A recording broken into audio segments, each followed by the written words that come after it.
they have in their organizations to be on the top of this changing game in the world.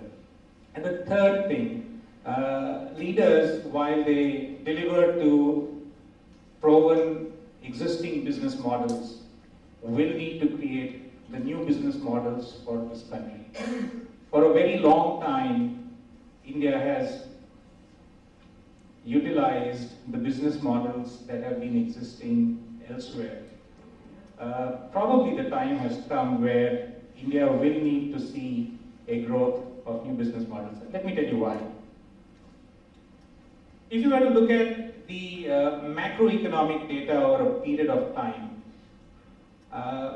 the environment in India today resembles what was in the United States of America roughly between 1945 and 1965. It was an extremely fertile growth environment. Forget the minor blips that we might have. I am extremely optimistic about this country's future and demand. This environment is going to throw up a lot more turbulence, but in a very positive way. And that turbulence can actually be taken advantage of by agile leaders who are connected to the purpose, not merely the strategy of the organization. So, Vinod, it's coming to you, and specifically one thing, if you can highlight how the future leaders can leverage that upheaval that is there, and therefore the opportunities that Chetan talked about. How can, what traits will help them leverage those opportunities? Actually, to a leader, what we lack, we are very good as a firefighter at all levels except the top management. We are very good as firefighters.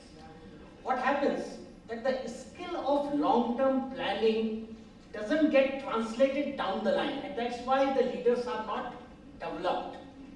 And I'll share one experience, though we have started this at a middle level. The skill and competence transfer as a one-to-one discussion.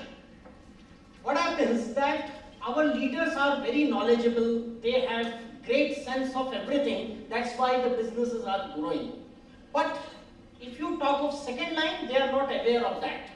They are busy in operations and day-to-day handling of issues. If the leader sits with them and transfer the skill and the competence in a structured manner, this can happen. And how this can happen? In a traditional manner, we say mentoring or whatever mentoring sessions. If this session we are doing it at a middle level, what we term that who are the experts in their fields, we term them as Dronacharis. And we could find the gaps in the people, and they are the Arjuns in making. We align those Arjuns with drones, and structured meetings are happening. And as a result, engagement is happening as a byproduct, and skill transfer is also happening. So if this exercise happens, I think that this crisis of leadership creation can be solved. That's one point. Second is, our leaders are not experimenting the team exercise. We are very good as a team whenever there is a crisis situation. We team up very well and we solve the situation. But a sustained performance of a team, it doesn't happen in an organization. So team building, experimentation by leader, that's very important. And I think that faith has to be developed in CEOs that yes, teams can do better rather than these compartments in the organizations. That's the second need. And the third and the last is that whenever there is a crisis situation, because nowadays the cycle time of the business is very fast. There is a growth for 2 years, and 2 years the market goes down. At that point of time, they should have a trust that the activities like downsizing, etc., we should not concentrate on that. We should build competencies at that point of time, and then whenever the market scenario is very good, we will be the first man forward to capture the opportunity. So that trust among the team, creation of trust, which comes from our traditional culture, it should be practiced at that point of time. There is a theory that as the trust goes up, the speed of the action and performance goes up, and the cost naturally goes down. So we should practice that. These are the three things which CEOs practice. It can give dramatic results. Yeah, Anjali, you had something. I wanted to add, first of all, we can't be here in India talking about India way, being in a conference and not draw an analogy from cricket. So, I want to be sure to give a caveat here. So drawing from cricket, we all know that it's contextual in the sense that the pitch really determines how you bowl, right? For all of you enthusiasts, you would know that bowling is bowling is bowling, and you always show the face of the bat, all of that. But the bowling differs depending on the pitch. So in India, it's probably a lot more slow, and so you get a spin. But then when you're in other parts of the world, it's fast and there's a bounce. But there are some things that remain the same. The way you hold the bat, the rules remain the same. So likewise, I think in leadership, when you ask Ajay that, what do you think, new leaders need to be doing? I want to be sure that we don't lose sight of the fact that there are some things that remain the same. So like in cricket, there are some things that remain the same. And your ad says it's the leadership attributes. So it's values, integrity, being fair, being just, looking at taking people, all of those things remain constant. But having said all of that, to answer, your specific point, which is really about, the spin or the bounce. So where the pitch changes is really contextual. So for leaders, I agree 100% and more, if there's something like that, about agility. So that's a given. But I think the other thing that I'd like to also talk about is leaders of tomorrow working in such a demanding environment would also have to leverage strengths of people as they move along. So sometimes I think as leaders we get very focused on building the development areas of our team, which is good, we should do that. But also to be sure to leverage strengths, and I think that emerges really from being inclusive. You talked about diversity. And here I want to put on the table the point about diversity of thought, or the diversity of different ways of approaching problem solving, or the diversity of different ideas or perspectives on the same. Leaders who are able to take all of those with them and take it forward, I think are the ones who are going to be able to build creative solutions, because that's what we need. We need agility, we need speed, we want to be able to execute, and we want to be able to execute in a sustainable way. And all of that comes from really taking together the best, which is diversity of thought. And the third, I think, is to add to what some of my esteemed panelists said, is about action. I think sometimes in India we are so passionate and excited, we jump into action, and we jump into action really quick. And that sometimes is a good thing, but at sometimes, I don't know, maybe we could have planned a little better. And therefore the need to focus not just on strategy. We are great, all of us are great at building business cases, developing strategies. I think we managed to get a good nod very easily in the boardrooms.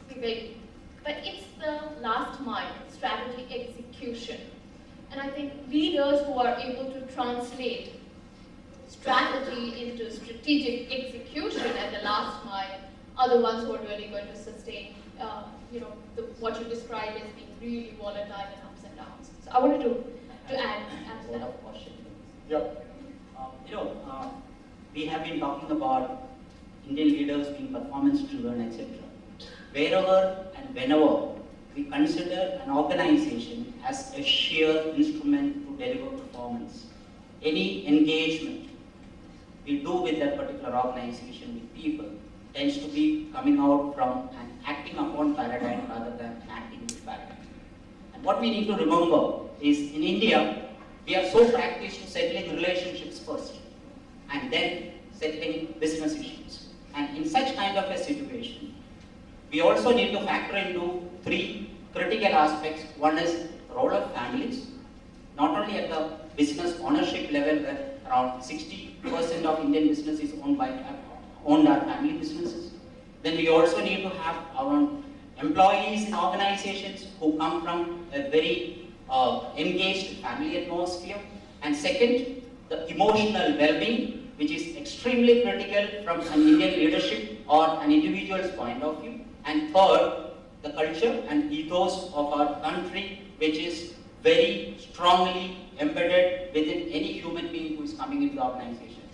At the same time, you also have a positivity in that, wherein when you have a strongly embedded family culture and family orientation, or that affiliation towards being in a group, that can be one of the basic essence of creating, sustaining relationships or engagement patterns which can help an organization to have people in the long-term perspective. So it has to be balanced and not go purely beyond performance and performance deliverables.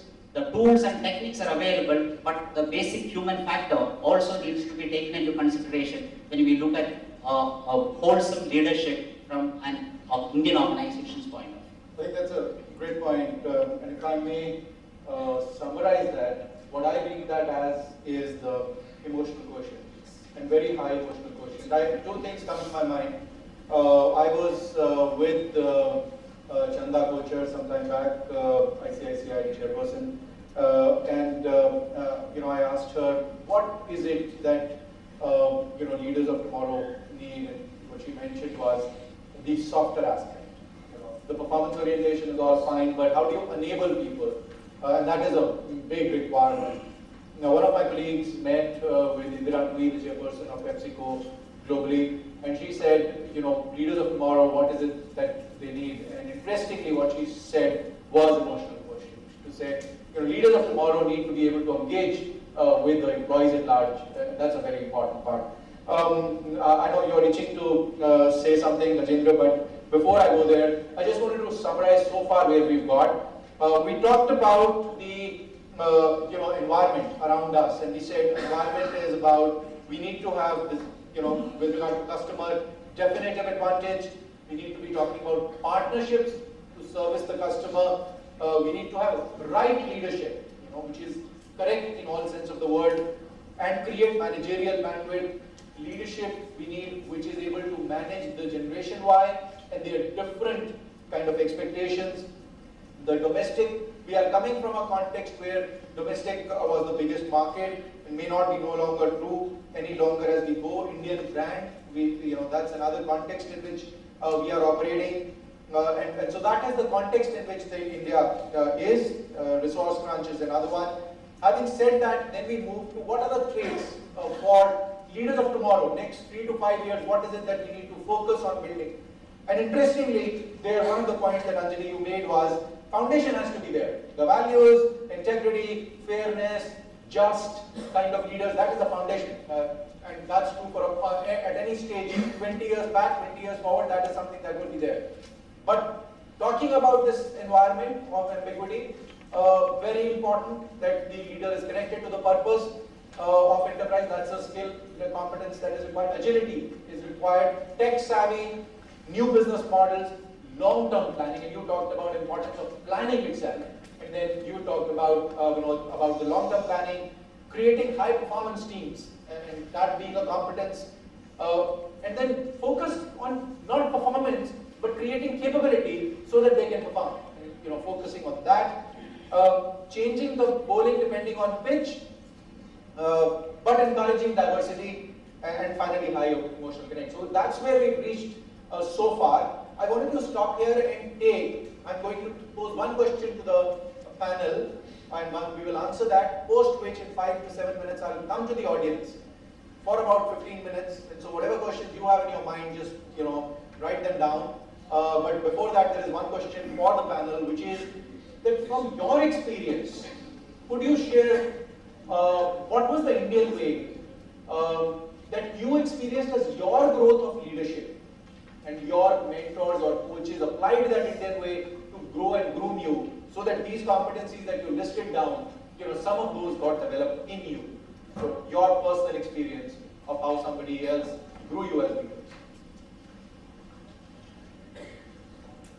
Let me address this, and we actually did some research at a place which is about 750 meters away from here, called Tata Management Training Center.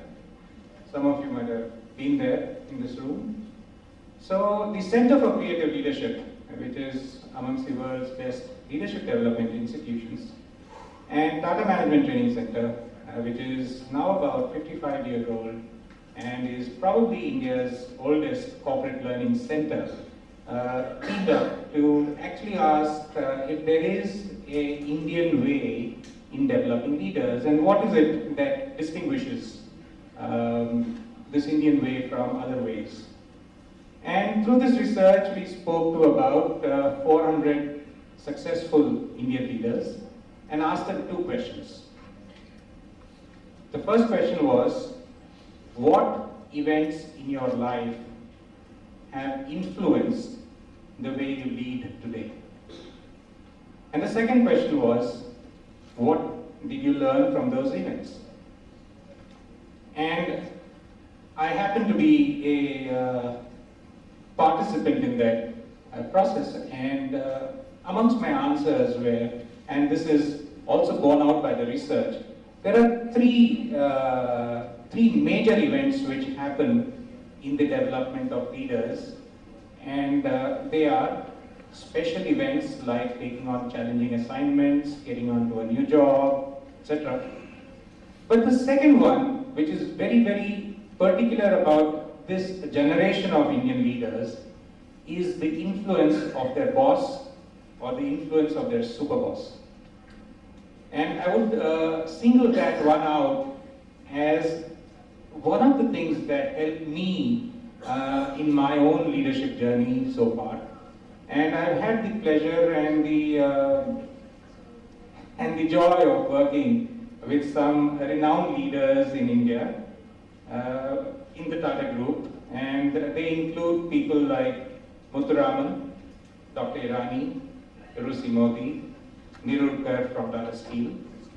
They include people like Gopal Krishnan from Tata Sons and Kishore Chaukar from Tata Sons. So, the influence of a boss is one very large factor in my own development journey. Terrific. Two specific things happened in my development as a leader, which I have ensured have translated in my team as well. First and foremost, which I can say 100% confidence that I was trusted, and an absolute trust that I can deliver. And today, I have a trust that my team can deliver, and I trust my team 100%. And the second part, which was also critical to me, was the tolerance that was there in the failure. Because if you need to be in an innovative organization, the best definition I have ever seen of an innovative organization is one which rewards success, tolerates failure, and punishes non-trial. And in my case, I have a great experience of undergoing a situation where whenever I used to make mistakes, my boss as well as my super boss, all of them used to be so tolerant to those kind of failures, which used to generate so much of confidence. And today, my own experience with my team, that they have absolute clarity with respect to anything which gets goofed up in their day-to-day operations, or even a critical incident, the news reaches me first. And then they are relatively clear that it gets taken care of. And these two kind of basic environment which was provided to me, I think helped me to be where I am today, and I'm almost certain that this is something which can go ahead and help me to be developing some more leaders within our organization or elsewhere. Okay.